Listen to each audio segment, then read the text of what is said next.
अकबर फिर भूख के प्यासे अकबर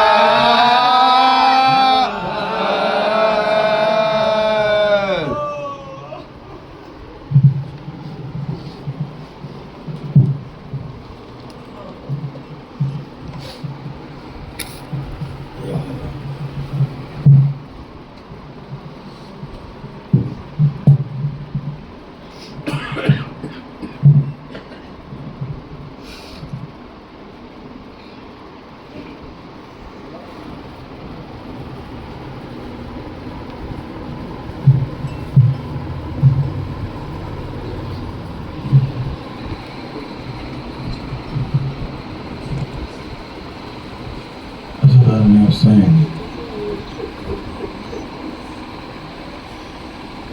माह मुहर्रम की आज 4 तारीख तमाम हो गई।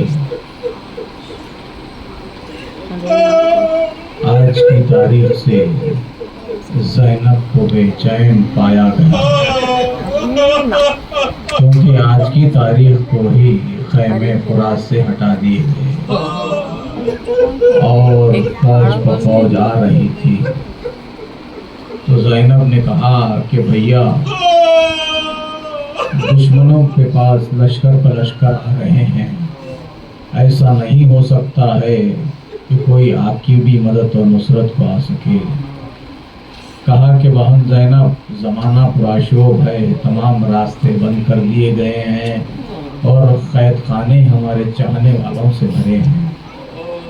ज़ैनब की ख्वाहिश पर हुसैन से इसरार करने के बाद हुसैन ने चंद खतूत रवाना किए, जिसमें एक खत हबीब इब्न मज़ाहिर को लिखा। अब ये नामा लेकर चला।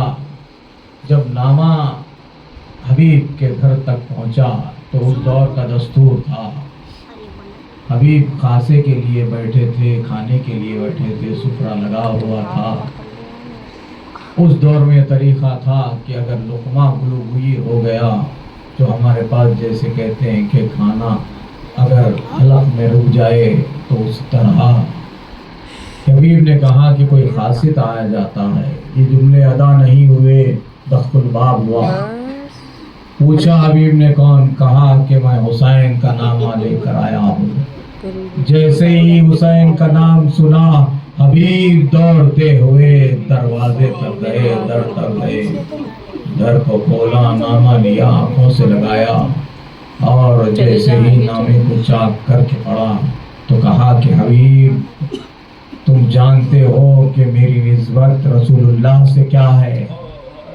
मुमकिन हो सके तो इस गरीब की मदद के लिए ये जुमले हुसैन ने लिखे थे। तो अब हबीब रोने लगे। जमाना बड़ा पुराशोभ था, कूफा है।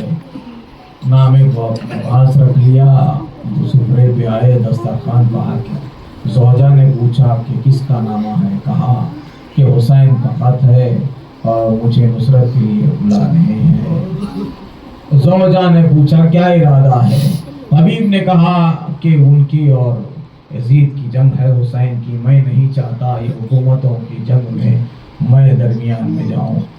अब ये जुमले अदा हुए हबीब के, तो ज़ौजा ने कहा कि हबीब, ये चादर तुम ओढ़ लो और तुम्हारी तलवार मुझे दो।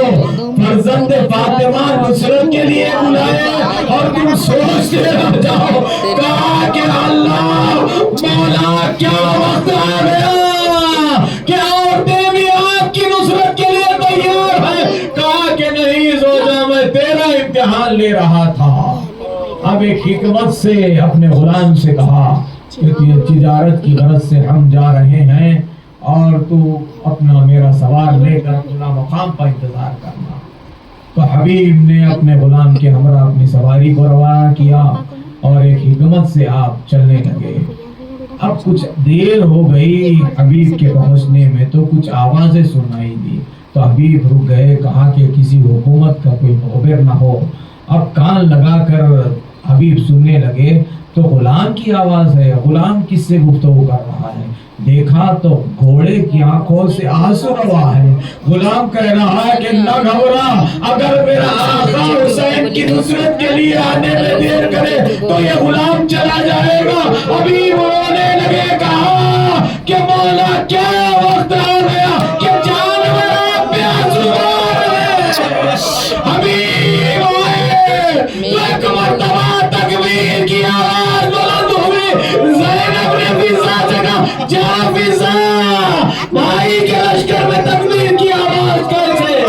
दरिया किया दौड़ती हुई फिजा के कहने लगी, शहजादी मुबारक हो, हुसैन के बचपन के साथी हबीब आए। जैसे ही गाने का नाम हबीब का सुना, कहा जाके कह दे हबीब को ज़ैनब का सलाम।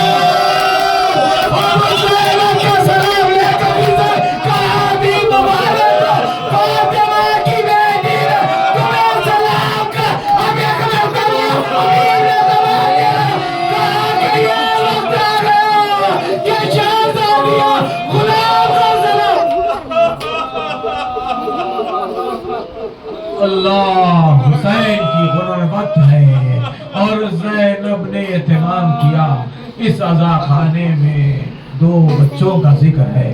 करबला में भी 2 बच्चे हैं और कूफे के कैद खाने में भी 2 बच्चे हैं। मगर अब मजलूमी ये 2 बच्चों की है कि कोई सहारा नहीं है, किसी का आस नहीं है। ये कैद खाने में 1 साल से लोग कैद खाने में बंद हैं।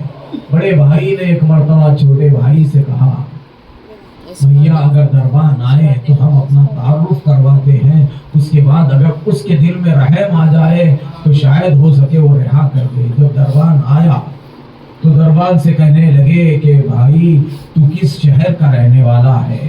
तो कहा कि मैं मदीने का था, अब इस वक्त कूफे में हूँ। मदीने में तू कुछ बनी हाशम, मोहल्ले बनी हाशम को जानता है? कहा कि हाँ, कब्र मुस्तफ़ा पे कब्र नबी पे कहा है। तो कहा कि बनी हाशम के मोहल्ले से और इनसे आपका क्या ताल्लुक है?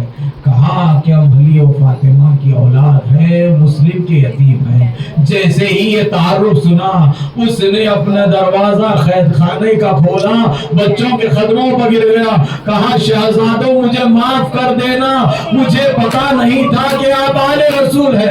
अब बच्चों को ये भी पता नहीं है कि कोई बुजुर्ग सर पर अगर अपना सर कदमों पर रखे इतना कमसिन है। कहा कि आप इतने ज़ईफ हैं, ये ज़हमत क्यों कर रहे हैं? कहा कि अभी जरा रुक जाना, जब रात का पहर होगा मैं आप लोगों को रिहा कर दूंगा। आप मुझ पर इतना एहसान करना कि शहजादी फातिमा से मेरी शिकायत न करना। मैं जानता नहीं था। अब इसके बाद कहा कि जितना हो सके सहर होने से पहले कूफे की सरहद को छोड़ दे। अब बच्चे तो कमसिन हैं, आप जानते हैं कि कमसिन बच्चे हैं।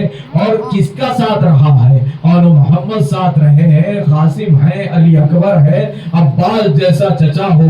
कब इनको चलना फिरने की ज़हमत होती होगी, क्योंकि अब्बास के भांजे हैं, अब्बास मामू होने आए। अब मुस्लिम के पिसर हैं। एक मर्तबा कैद खाने के दरवाजे खुले। अब ये बच्चों ने गलियों में दौड़ना शुरू किया। जैसे जैसे दौड़ते रहे मगर रात तमाम हो गई, कूफे की सरहद से बाहर न जा सके।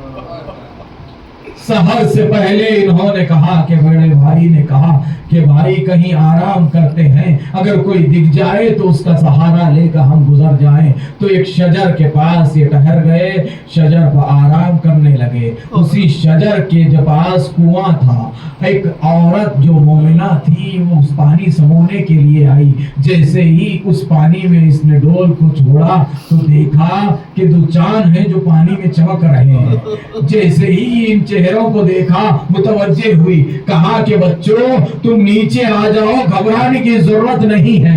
आप बताएं कि कम से कम ये बच्चे अपनी माँ की शफकत से 1 साल से दूर हैं। इतने बरस के बाद किसी ने कहा कि बच्चों आप न घबराओ, करीब आ जाओ। बच्चे उतरे और उस मोमिना से लिपट गए। कहा कि हम मुस्लिम के यतीम हैं, हमें कूफे से बाहर छोड़ दे। कहा कि ये मुमकिन नहीं है, मेरा घर हाजिर है। ये मोमिना अपने घर में लाई